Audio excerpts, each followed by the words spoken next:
আজ কি করবে? দেখ না কি করব আজকে। পেঁয়াজ দিয়ে দেয়, নুন দিচ্ছি পেঁয়াজে, দিলাম একটু চিনি,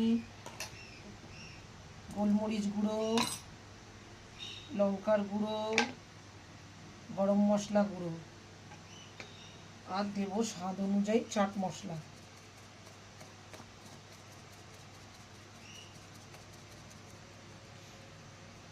এবার কি দেবো করবে? কসৌরি মেথি, দিয়ে দেবো কসৌরি মেথি হাতে ডলে, কসৌরি মেথি, আর দিয়ে দেবো একটু জোয়ান।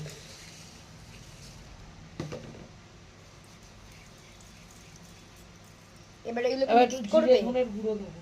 ও, হ্যাঁ, মিক্সড করবো। কি বানাবো বলতো? কি বানাবে? জিরের গুঁড়ো, ধনের গুঁড়ো। কি বানাবো বলতো? কি বানাবে? বানাবো হচ্ছে, আর লাগবে দুটো আলু সেদ্ধ। বানাবো হচ্ছে আজকে রাজস্থানি ফেমাস পেঁয়াজের পরোটা। তাই?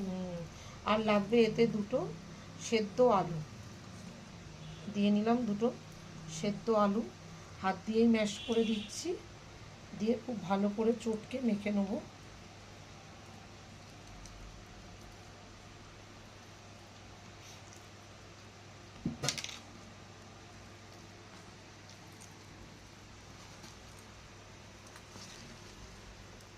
তোমরা চাইলে এতে কাঁচা লঙ্কা কুচিও দিতে পারো, আমি দিলাম না, মেয়ে ছোট তো খেতে পারবে না তাই।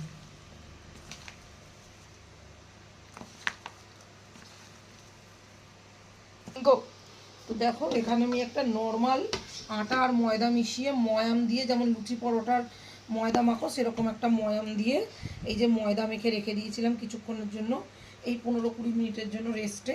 এবার এটাকে ঠেসে আর পরোটাটা কীভাবে বানাচ্ছি তোমাদের দেখাচ্ছি, চলে আসো। তো দেখো লেচি করে নিয়েছি, এটা বেলে নেবো। যেভাবে নর্মাল রুটি পরোটা আমরা বেলি সেইভাবেই প্রথমে বেলে নেবো।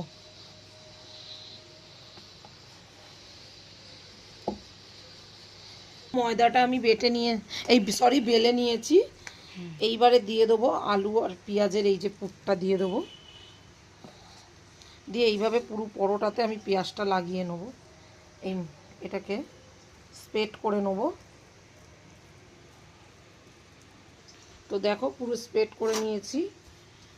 এবারে এটাকে এখান থেকে মাঝখান থেকে কেটে দেবো ছুরি দিয়ে। দেখো কেটে নিলাম, লম্বালম্বিভাবে, এই যে